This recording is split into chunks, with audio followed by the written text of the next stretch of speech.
Video series में आपका स्वागत है।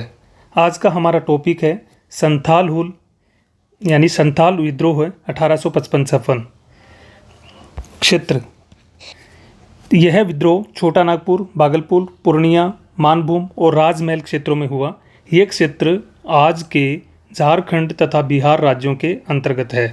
इस क्षेत्र को दामन कोह भी कहा जाता है। इसका मतलब है वह क्षेत्र जो संथालों के लिए सीमांकित है, जिसमें संथालों को हल चलाना है तथा खेती करनी है। प्रमुख नेता सीदो, कान्हा, चांद, भैरव, वीर सिंह मांझी। जिसमें ध्यान रखने वाली बात यह है कि सीदो और कान्हा, चांद, भैरव ये चार भाई थे जो गिरडीह है झारखंड गांव के रहने वाले थे। इसमें मुख्य भूमिका सीदो और कान्हा की थी। सीदो और कान्हा पर 4 रुपये का एक डाक टिकट भारत सरकार ने 6 अप्रैल 2002 को जारी किया था। पृष्ठभूमि: संथाल प्रकृति से शांतिप्रिय तथा कर्मठ होते हैं। यह स्वाधीनता पसंद तथा झूम कृषि करने वाली जनजाति थी। यह जनजाति मुख्यतः झारखंड, बिहार, बंगाल तथा उड़ीसा में पाई जाती है। इन्होंने मेहनत से जंगल साफ कर इस क्षेत्र को कृषि योग्य बनाया। 1851 तक संथाल परगना में संथालों के 1473 गांव थे। कारण: ऐसे क्या कारण रहे कि संथालों को इतने बड़े स्तर पर एक सशस्त्र विद्रोह करना पड़ा? चलो देखते हैं। स्वाधीनता तथा जमीन पर अधिकार से बेदखल हो जाना। अंग्रेजों ने इनको जमीन से बेदखल कर खुद जमीन के मालिक बन बैठे तथा इनकी जमीन को जमींदारों के सुपुर्द कर दिया और मालगुजारी यानी लगान वसूल करने लगे। यानी कि संथाल अपनी पुश्तैनी जमीन पर अधिकार को खो बैठे थे। बाहरी लोगों द्वारा शोषण: जमींदार, शाहूकार, महाजन और सूदखोर, जिनको कि ये संथाल लोग दीकू कहते थे, संथालों का जमकर शोषण करने लगे। ये संथालों से ऊंची दर पर ब्याज वसूली करते थे तथा समय पर सूद नहीं चुकाने पर ब्याज के बदले उनके पशुओं तथा मुर्गियों को उठाकर ले जाते थे। इन बाहरी लोगों द्वारा संथाल महिलाओं के साथ दुष्कर्म किया जाता था। पुलिस द्वारा अत्याचार: महेश दत्त नाम का एक दरोगा था। संथालों पर अत्याचार करने के कारण इस क्षेत्र में कुख्यात था। और जब भी संथाल लोग इन साहूकारों, सूदखोरों की शिकायत लेकर के पुलिस के पास जाते थे तो उनको कभी भी पुलिस का समर्थन नहीं मिला।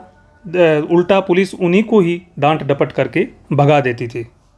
संथालों को दास बनाना तथा बेगार करवाना: जैसे कि हमने देखा कि संथालों से सूदखोर ऊंची दर पर लगभग 500% ब्याज दर ये लगाते थे। तो ऊंची दर पर ब्याज वसूला किया जा रहा था, तो संथाल उस ब्याज को चुकता करने में असमर्थ थे। जब इन सूदखोरों को अपना ब्याज नहीं मिलता था तो वे संथालों को दास बना लेते थे या उनसे अपने घरों में, खेतों में बेगार करवाते थे। न्यायालयों से संथालों को न्याय नहीं मिलना: संथाल वैसे तो इन आदिवासियों के लिए न्यायालय तक जाना ही मुश्किल था। अगर कभी कोई मुकदमे में ये न्यायालय तक चले भी जाते थे तो पुलिस और सूदखोरों का इतना वर्चस्व था कि कभी भी इनको न्यायालय से भी न्याय नहीं मिलता था। सीदो और कान्हा द्वारा लोगों को विद्रोह के लिए भड़काना: सीदो और कान्हा दोनों ने इन संथालों को विद्रोह के लिए बहुत भड़काया। इन्होंने इन आदिवासियों को, संथालों को कहा कि हमें अपनी स्वाधीनता प्राप्त करने के लिए इन बाहरी लोगों को मार डालना चाहिए। उद्देश्य: अब इस आंदोलन के उद्देश्य क्या क्या थे देखते हैं। जमीन पर एक छत्र अधिकार की पुनः प्राप्ति करना, यानी कि अंग्रेजों ने जो इनके ज़मीन पर पुश्तैनी अधिकार को छीन लिया था उसको पुनः प्राप्त करना।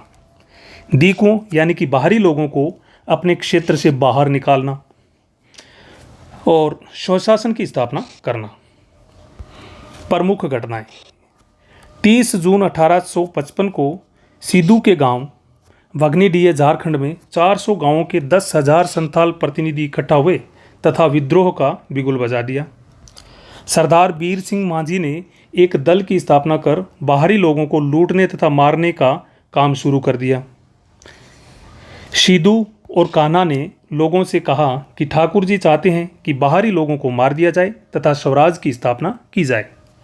30 जून 1855 को अत्याचारी पुलिस दरोगा महेश दत्त को घर में घुसकर संथालों ने मार डाला। संथाल विद्रोहियों ने अंग्रेजी नील की कोठियों को लूट लिया तथा महाजनों के घरों को लूटा तथा उनके बड़े पैमाने पर हत्याएं की, उन क्षेत्रों पर अपने अधिकार में ले लिया। संथालों ने कमांडर बारो को हरा दिया तथा उसे क्षेत्र छोड़कर भागने पर विवश कर दिया। प्रशासन के लिए संथालों को रोकना नामुमकिन लगने लगा। 10 नवंबर 1855 को गवर्नर जनरल ऑफ इंडिया ने इस क्षेत्र में मार्शल लॉ लागू कर दिया और सेना की 10 टुकड़ियों को इस क्षेत्र में भेजा। संथालों को हथियार के साथ देखते ही गोली मारने का आदेश दिया गया। 15,000 संथाल विद्रोही मारे गए। सेना ने निर्ममता से संथाल विद्रोह को कुचल दिया। 1855 के अंत में सिदो तथा फरवरी 1856 में कान्हा के मारे जाने के साथ ही आंदोलन खत्म हो गया। परिणाम, संथाल परगना की स्थापना की गई। संथालों को भूमि पर अधिकार दिया गया। आंशिक रूप से संथाल क्षेत्र में स्वशासन की स्थापना की गई। यह भारत के अन्य किसान आंदोलनों के लिए प्रेरणा का स्रोत बन गया।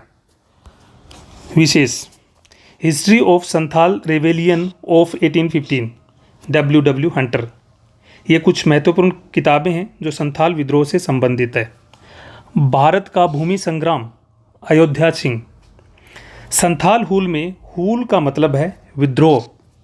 संथाल का मतलब शांत पुरुष होता है। राष्ट्रपति द्रौपदी मुर्मू भी उड़ीसा की संथाल जनजाति से है। दीकू बाहरी लोग जैसे व्यापारी, बनिया, सूदखोर एवं ब्रिटिश अधिकारी।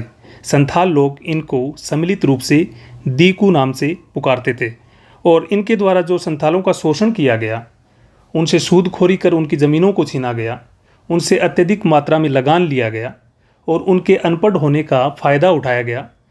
इसके कारण ये लोग इन दीकुओं से बहुत नफरत करने लग गए थे और उसी नफरत का नतीजा है कि संथाल विद्रोह के दौरान संथालों ने कुल्हाड़ियों, भालों और तीर कमानों से काफ़ी दीकुओं की हत्याएं की।